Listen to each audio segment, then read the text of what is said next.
The desert wind carried a sound no one could explain, half whistle, half echo, sliding across the endless sands of southern Algeria. In the moonlight, the dunes looked alive, shifting like waves on an ancient ocean. And at their heart, buried for thousands of years, lay a stone doorway carved by hands no one remembers. But no one knew what that doorway was hiding, yet.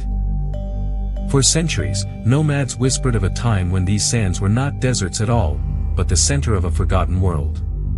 A world ruled not by pharaohs, not by emperors, but by a civilization so old that even its ruins seem older than history itself.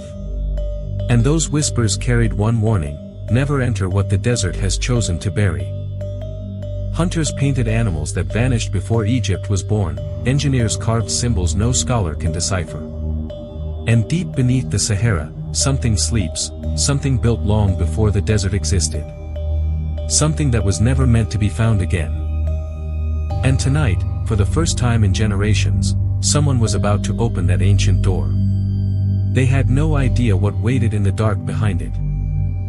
You're watching World Untold. Subscribe for more untold history. Because what comes next almost rewrites history itself. When archaeologist Dr. Amina Belkacem first stepped into the newly exposed chamber beneath Tassili, she knew immediately that she was looking at something that did not belong to any known Algerian era. She felt watched by something older than humanity. The air was still, undisturbed for millennia.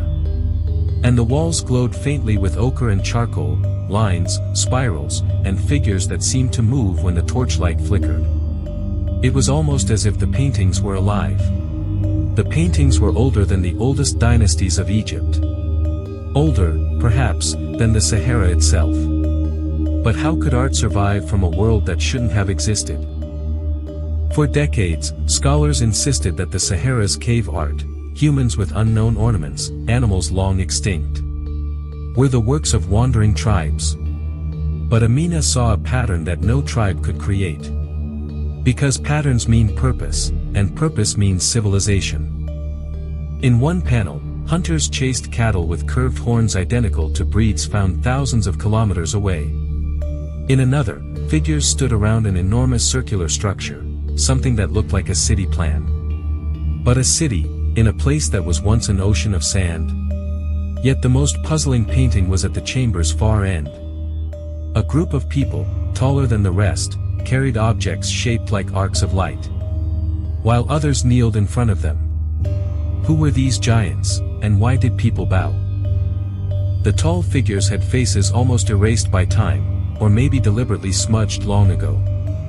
What were they trying to hide, or protect, from the future?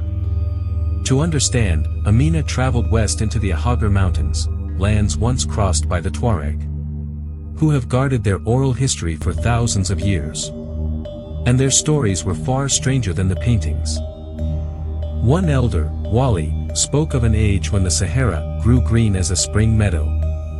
And when the people of the sky walked among humans. And those sky people sounded exactly like the tall beings in the cave. Most dismissed the phrase as myth. But when Wali described their luminous symbols, Amina's heart raced. His words matched the strange arcs in the cave. Could myths be memories of something real? But myths alone were not enough. She needed physical proof. And she found it. Buried beneath layers of sand was an oval stone slab etched with geometric patterns.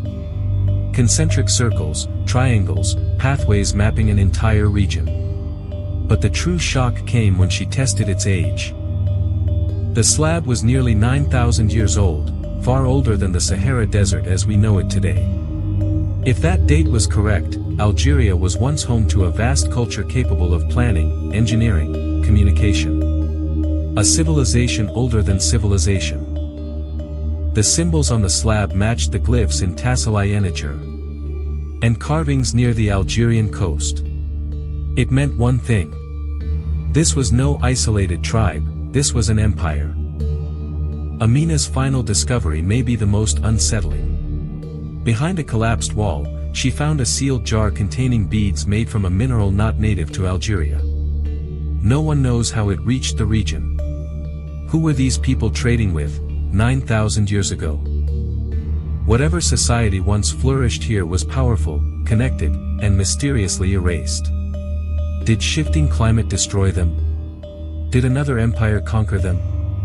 Or did they choose to vanish, leaving messages buried in the sand? Amina realized something profound. History did not forget Algeria. We did. And the scariest part? The desert may be hiding even bigger secrets.